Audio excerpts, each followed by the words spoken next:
Welcome back to the deep dive. I want to start today with a feeling that I think we've probably all had at some point. That little glitch in the system feeling? Exactly. You know that moment, maybe you're stuck in traffic or you're staring at a spreadsheet at 3 in the afternoon, or maybe you're just looking down at your own hand and suddenly everything feels a little bit fake. The Truman Show moment. The sense that the world is a set and you've just seen the edge of it. Yes. And you look at everything and you think, is this really it? Is this what reality actually is? Just a collection of hard, dead stuff that I'm moving around until I stop moving? It's a profound sense of alienation from the physical world. I've heard it called the Lego block existential crisis. The Lego block crisis. I love that. It's perfect. We're taught from grade school that reality is a warehouse. Right. It's just stocked with atoms, stars, coffee cups, steering wheels, and us. And we're all just distinct, separate objects bumping into each other in a void. That's a very bleak, but a very, very standard view of physics. It's what philosophers call static metaphysics.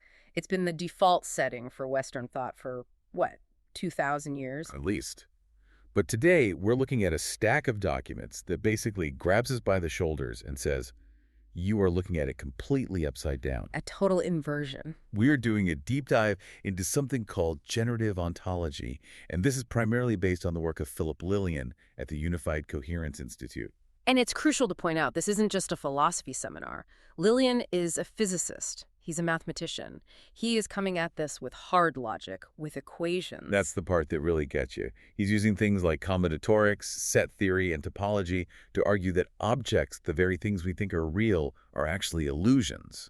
Or at least they aren't the main event. Right. He argues that we have been obsessed with being, with the nouns, the things, when the universe, he says, actually only cares about becoming. It only cares about the verbs, the processes. That is the fundamental shift right there. The move from the object to the process. From the noun to the verb. So if Lillian is right, I'm not a thing sitting in a chair right now recording this. I am a standing wave in a field of infinite potential. It sounds like poetry, doesn't it? But what's so fascinating about these papers, specifically Generative Ontology V1 and the coherence-based emergence of reality, is that he's not trying to write poetry. Not at all. He is trying to write a theory of everything, a framework that attempts to finally bridge the gap between abstract mathematics, physical matter, and subjective consciousness. And he does it with a single line that, I'm not kidding, it stopped me in my tracks when I read the introduction. He writes, becoming is the ground. Being is the residue. Being is the residue. Think about that. Being, the stuff, the matter, the atoms that make up this table and our bodies, is just the leftover ash when the process slows down. It completely flips the board. Usually we think the stuff is the reality and the change is just something that happens to the stuff. Right. Change is secondary. Lillian says no. Yeah. The change, the flow, the coherence, the process, that is the reality. The stuff is just where the flow got temporarily stuck. It's a traffic jam in the process of becoming. So before we get into the math, and fair warning to you listening, we are going to talk about equations that supposedly birth the entire universe from absolute nothing. We really need to nail down this warehouse problem. Why is that old view of atoms and void broken? Why do we even need a new theory? Well, let's stick with that warehouse view for a second. If the universe is really made of eternal static blocks, call them atoms, quark strings, whatever you want, how do you explain newness? You mean like where does a new idea come from, or how does a new species evolve? Exactly. If reality is fundamentally static being, if it's just a cosmic box of Legos, then everything is already here. You're just shuffling the deck chairs on the Titanic. You can rearrange the atoms to make a dinosaur or rearrange them to make a chicken, but you haven't actually created anything fundamentally new. You've just moved the inventory around the warehouse. It's a closed system. There's no room for genuine emergence. But our experience tells us we don't live in a closed loop. We live in a world of constant creation. Constant creation, evolution, thought, the birth of stars, the emergence of life and consciousness itself. A static universe has a really, really hard time explaining the genesis of things. It can list what exists, but it can't explain how it got started in the first place. It can count the inventory, but it has no idea how the factory works. Precisely. And that is where Lillian comes in with this term ontogenesis. Right.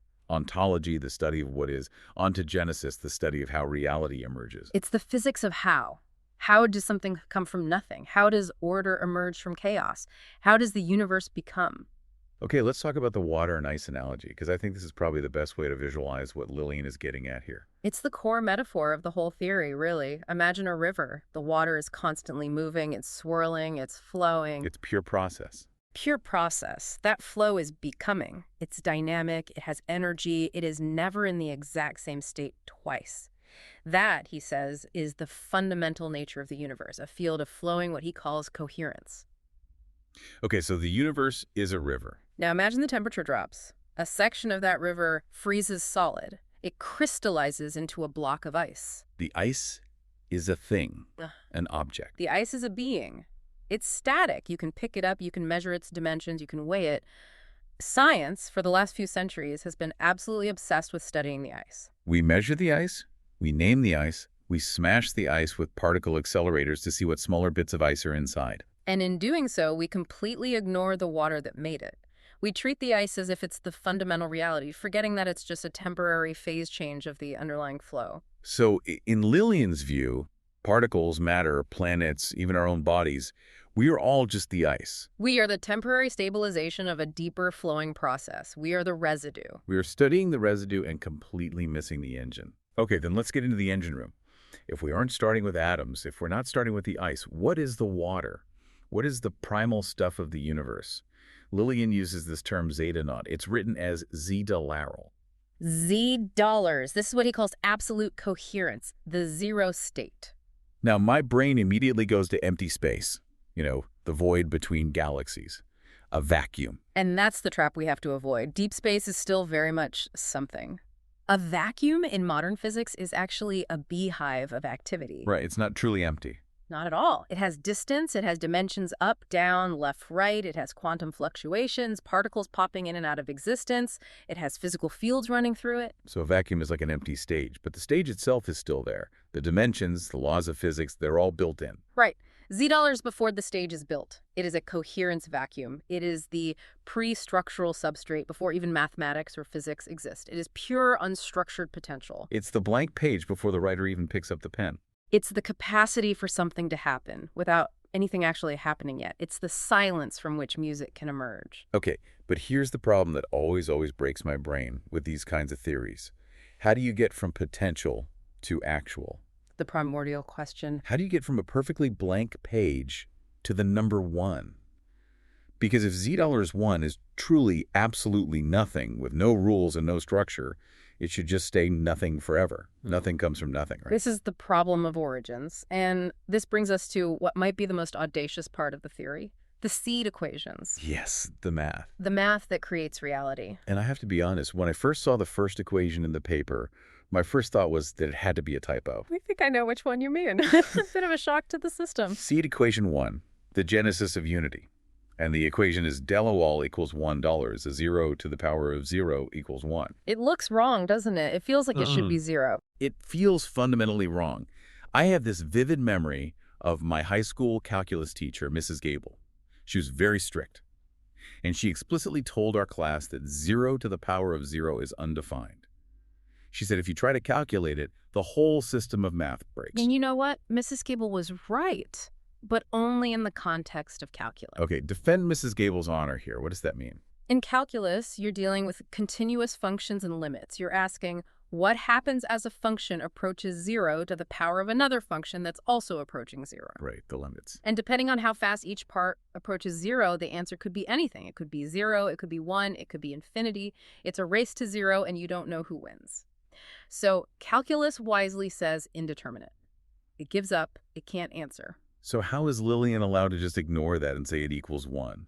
Because he isn't using calculus, he's using different branches of mathematics, discrete mathematics, combinatorics, and set theory. And in those fields, $. is almost universally defined as 1. It's a convention, but it's a necessary one. Explain that. How can 0 things, arranged 0 ways, somehow equal 1? Let's think about it in terms of mapping, which is what exponents do in set theory.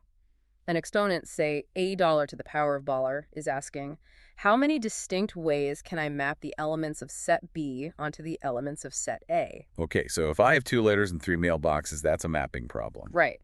But now let's use the zeros. $10 is asking, how many ways can I map an empty set onto another empty set? I mean, there's nothing to map, and there's nowhere to put it, so 0 ways. But that's the trick. There's exactly one way to do that. Which to do nothing. Okay, that sounds like a semantic trick. The only way to do it is to not do it. It sounds like a trick, but logically, it's incredibly profound. The act of doing nothing is a singular defined state. It's a specific function. It is not chaos. It is not random. It is a specific, unique relationship between nothing and nothing. Okay, I think I'm starting to get it. There is only one way to have a completely empty room. You just leave it empty. That is one specific state. Correct. Now let's translate that from abstract math into ontology, into the physics of reality. Lillian assigns meaning to each part of the equation. Let's hear it. The base 0 represents the void. The null field, or $0, the exponent 0 represents an operation. In math, exponents are often linked to recursion or self-reflection. Okay, so you have the void acting upon itself. The void reflecting on the void. The nothingness becoming aware of itself as nothingness. Okay, this is starting to click in a big way. Yeah. If you have absolute, undifferentiated nothingness, the moment it can notice itself. Then you don't just have nothing anymore. You have the concept of nothing. You've created a feedback loop. A distinction has been made. I am nothing. That statement is a something. That self-referential loop, that simple act of reflection, creates a stable point. It crystallizes. It stabilizes into unity. It becomes the number one. So identity, the very concept of one, of a single thing, isn't something that was just lying around in the cosmic warehouse from the beginning. It was generated. It was the first spark in the dark. Identity is not given. It is generated by the universe's innate capacity for self-reflection. This equation, $10 in each one, is the mathematical Big Bang. That is absolutely wild. It frames the birth of the universe not as a physical explosion, but as an act of self-awareness. It's an act of information creating itself, and that's a very specific intuition you're having. Hold on to that thought, because we're going to see that this math is actually just a formal description of how consciousness works. Okay, so we have a spark. The T in dollars, we have a tiny conceptual point of 1 in the infinite darkness. But a spark isn't the universe. Sparks go out. How do you keep this first 1 from just vanishing back into the 0 it came from? You need a background. You need a stable canvas that can hold the spark. And this leads directly to seed equation 2, the arrangement of nothing. And the equation for that is $0, exalt $1. 0 factorial equals 1. Right. And again, it looks a little strange at first. Okay, so remind us what a factorial is. A factorial is written with an exclamation point. Like, say, $3 a dollar. It means you multiply $3 times 2 times 81, which equals 6. It tells you how many unique ways you can arrange a set of items. If you have 3 books, there's 6 different ways you can arrange them on a shelf. Exactly. So $0 is asking the question, how many ways can I arrange 0 books on a shelf? And just like before, the answer is 1. By leaving the shelf empty. Okay, that makes sense mathematically. Yeah. But what's the ontological meaning? What does this do for reality? This represents invariance. It's a statement about the nature of the void. It means that nothingness is not unstable chaos. It's not a turbulent sea. It has a perfect, singular, unchanging order. It is reliable. It's a stable background. It's a stable background. Lillian gives this property a name. Hypergravity. Hypergravity. That sounds like a weapon from a science fiction movie. Yeah, it does. But he doesn't mean physical gravity, not yet. He means ontological gravity. It's the anchor for all of existence. It's the fundamental rule that says the background of reality is stable and coherent. This $0 creates the stable canvas that allows the $100 spark to exist without just dissolving back into randomness. So we have the spark and we have the canvas. Yeah. But why doesn't that spark just sit there forever as a single lonely one? Or why doesn't it just explode into a billion random things? How does it build? That's the third critical piece of the engine. Seed equation 3, the coherence genesis invariant, or the CGI. And the equation is written as 0 to the 0. Right, to the 0. Yeah, raised to the power of infinity. Right. It's saying if you take that first spark of unity, that first act of self-reflection, and you repeat it infinitely. Like an echo that goes on forever. Exactly. If you echo that self-reflection forever, it doesn't degrade, it doesn't dissolve into chaos or grow into something else. It remains perfectly stably 1. Because 1 times 1 times 1 times 1 is always just 1. It's eternally stable. This creates a stable, infinite identity. This is what explains why the universe holds together. It creates a self-sustaining coherence field. So the whole engine of reality, in its simplest form, is 1, the spark. To the canvas, $0. And 3, the infinite sustain. In 50 so. It's just amazing to think of mathematics not as a tool for counting apples, but as a literal description of the birth of existence. It feels like we are looking at the universe's source code. That's a great way to put it. And once you have the source code running, you need operators to actually execute the program. Yeah. Because right now, all we have is a stable, unified field of one. We don't have things. We don't have diversity. We don't have a universe. Right, we have a single perfect hum, but we don't have a symphony yet. Exactly. How do we get from one to many? How do we get from a perfectly unified field to, well, to you and me sitting here having this conversation? This is where the source material introduces these operators. And they have some very technical names, but I want to break them down into what they actually do. We have the SCO and the ARO. The symmetry-coherence operator, SCO, and the asymmetry-resonance operator, ARO. Okay, let's start with the SEO. What is its job in the universe? The SCO is the force of unity. It's the unifying principle. And Lillian explicitly associates it with consciousness. Consciousness itself. Yes. The job of the SCO is to enhance coherence. It wants to restore symmetry. It's the force that pulls everything together, that seeks to find the connections between things. Okay, give me an example of that. Think about your own mind right now. You are constantly taking in millions of bits of raw data. The light in the room, the sound of my voice, the temperature of the air, your own memories, and the SCO, your consciousness, is binding all of that into one single coherent experience. Right. I don't see a million separate pixels. I see a picture. I don't feel left toe sensation and right ear sound as two separate universes. I feel them both as me. That is the SCO at work. It integrates, it synthesizes, it seeks to return everything to that $0 state of perfect, harmonious oneness. But wait. If the SCO's whole job is to pull everything back into one, if it won completely, wouldn't everything just melt back into a formless blob? Yes, that's the logical conclusion. If the SCO was the only operator in the universe, existence would collapse back into the void. It would be a peaceful, perfect, undifferentiated nothingness, the ultimate unity. So we need a counterforce. Yeah. A villain, or at least an antagonist in this cosmic story. And that's where the ARO comes in, the asymmetry-resonance operator. And this is the force associated with observation. Now hold on. My brain usually lumps consciousness and observation together. If I observe you, I am conscious of you, right? In our everyday language, yes. Yeah.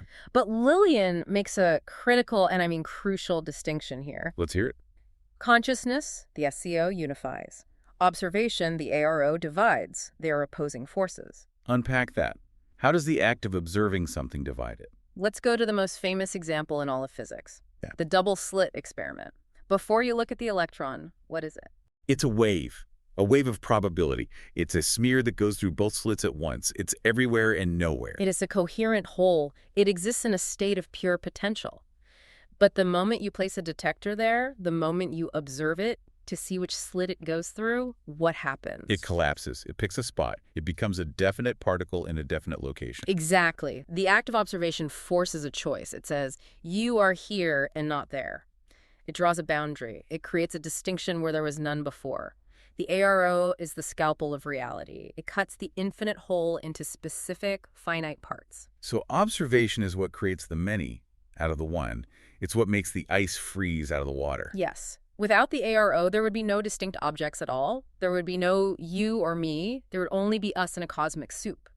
But without the SKO, there would be no connection between those objects, just a chaos of disconnected points. So reality, this whole messy, beautiful, complicated drama of life, is just the friction between these two fundamental forces. That's the idea. One force is trying to hug everything into a single ball of light, and the other is trying to chop everything into little distinct cubes. And the universe as we know it exists in that tension. That's what he calls the meta-operator, the dynamic, ongoing dance between unity and division, between consciousness and observation. Man, that is such a cool framework. It creates a really interesting way to understand, well, almost everything. Like why we as humans feel so torn between the deep desire to belong to a group, unity, and the equally deep desire to be a special individual, division. It's the fundamental heartbeat of existence. Yeah. Expand and contract, bind and separate, inhale and exhale. Okay, so we have the engine, which is the seed equations, and we have the drivers, the operators. Now I want to talk about the output. What does this engine actually produce? Let's talk about the music. Yeah, yes. Because there's a section in here called Math as Resonance that completely, and I mean completely, changed how I look at numbers. This is one of my favorite parts of Lillian's work. It reframes the very purpose of what mathematics is. Yeah. Usually you hear physicists, especially string theorists, talk about math as if it's the fundamental building block of reality. Like if you could zoom in far enough on an atom, you'd eventually find a tiny number 4 floating there. The matrix code view of the universe, the idea that the world is math. Right. But Lillian says no. He says all is coherence, mathematics is its resonance. Let's use an analogy. Think of a violin string. The string itself. That is the coherence field. That is the fundamental reality. Okay, the string is the water. Now, you pluck the string, it vibrates, it makes a sound. That sound, the pitch, the frequency, the specific note it plays, that is mathematics. So math isn't the string itself. Math is the song that the string is capable of singing. Exactly. Math describes the behavior of the field, but it is not the field itself. It's the sheet music of reality, not the orchestra. And this finally explains why certain numbers seem to be baked into the fabric of the cosmos. We always wonder, why is the golden ratio in pine cones and spiral galaxies? Why is the number in population growth and finance? Lillian calls these resonance invariants, or more poetically, he calls them attractors. Attractors. Think of them as the comfortable grooves in the universe. When the coherence field vibrates, it doesn't just vibrate randomly. It naturally settles into specific, stable frequencies. Just like a guitar string doesn't make every possible sound, it has natural harmonics, specific notes it likes to play. So these famous numbers are the universe's favorite notes. They are the natural harmonics of the coherence field. Okay, let's run through the playlist. He calls it the Transcendental Resonance Index. Let's look at the sheet music, starting with the most famous one, pi. Pi, he says, is the curvature resonance modulus. What does that mean? It means that whenever the coherence field tries to curve back on itself, whenever the SCO, the force of unity, tries to create a perfect symmetry or a closed loop, the field naturally vibrates at a frequency of 3.14159. So pi isn't just a random number that circles happen to have. Pi is the literal sound of the universe bending back on itself. It is the fundamental resonance of cycles. Anything that repeats, anything that spins, anything that closes a loop will sing the song of pi. Okay, what's next? Euler's number, A. A is the resonance of growth. Whenever you have a system that is growing continuously, not in discrete steps, but smoothly and constantly, like compound interest, or a bacterial colony or radioactive decay, you find the number 8. 2.718. Lillian says Euler's is the limit of coherence expanding recursively. It's the sound the universe makes when it is either exploding outward or growing inward in a self-referential way. And then there's the big one for artists and nature lovers. Phi, the golden ratio, 1.618. The fractal harmony modulus. Now this one is special. It's defined by its own recursion. Phi is equal to $1 plus 1 phi. It refers to itself. So it's a perfect feedback loop. And because of that, phi is the frequency that allows the part to look exactly like the whole. It allows for perfect self-similarity. Which is why we see it everywhere in nature. Yes. A spiral galaxy looks like a hurricane, which looks like a nautilus shell, which looks like the swirl of hair on a baby's head. The golden ratio is the only frequency that allows for perfect, efficient nesting of information. It's the universe's own zip file algorithm. It's the resonance of embedding and harmony. And finally, there's a simpler one he includes, the square root of 2. The diagonal of a perfect square. He calls it the first irrational bifurcation. Imagine a world made of a perfect grid of ones. A simple, rational world. The diagonal of a square with sides of length 1 is the square root of 2. It's an irrational number. It doesn't fit in the grid. It breaks the simple pattern. It's the first step into complexity. It represents the birth of dimensionality. It's the moment unity splits and creates space. It's the sound of the 1 becoming the 2. So these fundamental numbers, they're like the root, the third, the fifth, and the seventh. They're the fundamental chord progression of reality. They are the fundamental notes. Pi circles, 2 von Renests, and the square root of 2 extends. And everything you see from a star to a thought is just a vast, complex jazz improvisation built on those 4 simple notes. I love that. The jazz improvisation of reality. Okay, so we're moving from the abstract math to the stuff we can actually touch, to physics. Because eventually, this music has to freeze into ice. This resonance has to become an electron or a rock or a person listening to this right now. How do we get from abstract resonance to mass? This brings us to what he calls harmonic resonance algebra, or HRA. In the standard model of physics, we think of fundamental particles as point masses, little distinct balls of stuff. Like microscopic billiard balls zipping around. Right. But in Lillian's generative ontology, particles, things like electrons and quarks, the fermions, they are not things at all. They are resonance nodes. Nodes, you mean like the points on a vibrating guitar string that don't move? That is the perfect analogy. Go back to that string. When it vibrates, there are points that move a lot, the antinodes, and there are points that stand perfectly still, the nodes. The wave locks into place at those points. So an electron isn't a thing. It is a location where the coherence field has locked itself into a stable, standing wave. It's a knot in the field, a self-sustaining pattern, a tracked echo that holds its shape. And Lillian has this incredible line about this. He says, mass is nodal memory. Mass is nodal memory. Break that down for us. What does that mean? Mass, what we perceive as solidness or inertia, is just the persistence of that knot. It's the field's memory of that specific resonance. It's the refusal of that standing wave to dissipate back into the flow. The universe is playing a note.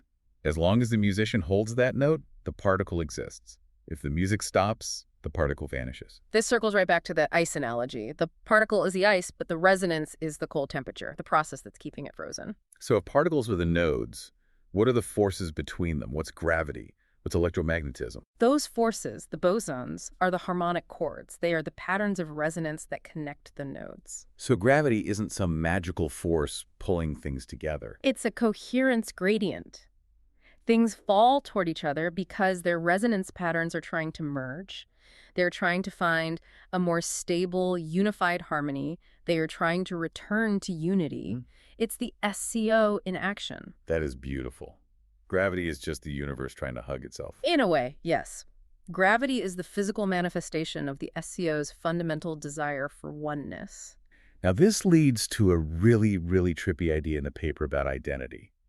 Because if I'm not a solid thing, if everything is just a wave and waves are constantly changing, then what am I? Right. I feel like the same person I was yesterday. Right. But physically, I know I'm different. My cells have turned over. My thoughts are different. My position in space is different. It's the classic ship of Theseus paradox. If you replace every single plank in a wooden ship over time, is it still the same ship at the end? Exactly. What is the me that persists? Lillian solves this with the concept of strange attractors. I've heard this term from chaos theory. It's connected to things like the butterfly effect, right? Right. A strange attractor is a pattern that a dynamic system tends to follow. The classic visual is the Lorentz attractor, which looks a bit like a butterfly's wings. If you trace the path of the system, it swirls and loops around 2 points, but it never traces the exact same path twice. So it has a stable overall shape, but the moment-to-moment movement within it is chaotic and unpredictable. Exactly. And Lillian says identity is strange attractor. You are not a static object. You are a pattern. I'm a pattern. You are a stable swirl in the coherence field. You are constantly swirling around a conceptual center you call yourself. You are never the exact same you 2 seconds in a row. You are always evolving, always becoming, but you always stay within the recognizable shape of you. That is actually a really comforting thought. I'm not a fixed object that's slowly decaying and falling apart. I'm a dynamic pattern that's constantly evolving and renewing itself. You are a stable resonance in the infinite flow of becoming. As long as the attractor holds its shape, you persist. Okay, we've done the math, we've done the physics, but there is one enormous piece of the puzzle left. The piece that most physical theories just ignore or pretend doesn't exist. The elephant in the room of science. The experience, the feeling of it all, the subjective reality. Lillian has a name for this too. He calls it qualionomics. Qualionomics. Yeah. The economics or the dynamics of qualia. And qualia is the philosophical term for subjective experience, right? The redness of a rose, Yeah. the taste of coffee, the feeling of being sad. The what it's like to be something. This is the famous hard problem of consciousness. Science can explain the wavelength of red light, which is about 700 nanometers. It could explain which neurons are firing in my visual cortex when I see it, but it has absolutely no explanation for why it looks red to me. Exactly. Standard physics has no room for experience. In that model, you're just a computer processing data. There's no reason it should feel like anything. But Lillian's framework integrates it perfectly. He brings it in through the observer field. Remember the ARO, the asymmetry-resonance operator, the force associated with observation that divides. Yes, the one that collapses the wave function. Lillian argues that perception is not a passive act. Your eyes are not just cameras recording data that's already out there. Perception is a generative act. We create what we see. That sounds a little extreme. Not that you create it from scratch, but that you participate in its creation. The coherence field, in its raw state, is infinite potential. It's the $$ store state. It contains infinite ways it could be. The wave function of the entire universe. By observing it, you act as a filter. You force a choice. You collapse that infinite potential into one specific, concrete experience. Lillian calls this unity collapse. So I am actively taking the infinite, shimmering chaos of the universe and collapsing it into the finite movie I call my life. You are editing the raw footage of reality in real time. And this leads to a very profound idea about what knowledge is. He has another one of those killer lines here. He writes, "We do not know something by copying it. We know it by entering harmonic resonance with it." We know it by entering harmonic resonance with it. This is what he calls epistemic resonance. Okay, what does that mean? Usually we think of learning like downloading a file into a computer. I take a fact from a book and I store it as data in my brain. The warehouse model of knowledge? Lillian says no. Knowledge isn't data storage. It is phase tuning. Like tuning a radio to the right station. Or like bringing two tuning forks together. If I have a fork tuned to the note C and I strike it, it starts vibrating. If I then bring another C-tuned fork close to it, what happens? The second one starts vibrating too, without ever being touched. They know each other because they are resonating at the same frequency. They are in phase. That explains the aha moment. Yes, absolutely. You know that feeling when you're struggling with a really complex idea? Maybe even some of the stuff in this very deep dive, and you're confused, and then suddenly click. The tumblers fall into place. Yes, it all creates a coherent picture. It physically feels like a lock snapping shut in your mind. That, Lillian would say, is a literal resonance event. Your internal coherence field has finally phase-locked with the coherence pattern of the concept itself. You aren't just holding the data anymore. You have become the data. You are vibrating at the frequency of the truth. That is so much more satisfying than thinking of my brain as just a meat computer processing ones and zeros. It feels more true to the experience. It connects the knower with the known. You aren't a separate observer looking at an external universe you are studying. You are part of that universe, and understanding it means resonating with it. When you truly understand something, you and that thing become, just for a moment, a single, unified, coherent system. The SPO wins for a second. The perfect moment of unity. We have covered a massive amount of ground here. My brain is definitely resonating. Or maybe it's just vibrating from the sheer density of these ideas. It's a full cosmology. It starts at zero and ends with you. Let's try to bring this all home. What is the big so what here? Why does this massive philosophical and physical shift from being to becoming actually matter to the person listening to this while they fold laundry or drive to work? I think it matters because of agency. It changes your relationship with reality. If you view yourself as a static being, as an object, as a piece of ice, right, then you are fundamentally fragile. Objects break, objects decay, objects are isolated and separate from everything else. And you are ultimately a victim of entropy, a machine that is slowly rusting, as you said earlier. Right. But if you are becoming, if you are a resonance node in a universal coherence field, then you are a process. You are continuous with the entire universe. You are dynamic. You can change your pattern. And most importantly, you are an operator. An operator, not just a participant. Remember, you possess both the SCO, consciousness, the unifier, and the ARO, observation, the divider. You are not just passively watching the movie of your life, you are the projector. By choosing what you pay attention to and how you integrate it into your sense of self, you are actively collapsing the infinite field of potential into your experienced reality. So the final synthesis here is that physics, math, and consciousness are not three different departments in a university that never talk to each other. No, they are not separate disciplines at all. They're just different ways of describing the exact same thing, the universal flow of coherence. So physics is the structure of the flow. Math is the language of the flow. And consciousness is the experience of the flow. They're all the same water. We've just given different names to the river, the current, and the feeling of being wet. I want to leave our listeners with a final provocative thought that builds directly on all of this. Let's hear it. If reality is becoming, and if I'm a resonance node, then my internal state, my thoughts, my feelings, my focus, my beliefs, that is my frequency. Yes, that is your broadcast signal into the field. So what happens if I change my frequency? If I intentionally tune my personal resonance to something like generosity or curiosity, instead of letting it sit on the default frequency of fear or annoyance, Yeah. do I physically change what collapses out of the zeta-Reller field around me? Lillian's physics would suggest. Absolutely, yes. You act as a different kind of strange attractor. You pull a different set of probabilities out of the chaos. You literally begin to generate a different world for yourself. That is something to chew on. We are not just living in the universe, we are actively generating it. Moment by moment. Through our own coherence. Through the physics of becoming. Thank you for guiding us through the coherence field today. This was incredibly dense, but absolutely mind-bending. It was a pleasure to resonate with you on this. And to everyone listening, check your frequency. You might just be building the road you're driving on. We'll see you in the next deep dive.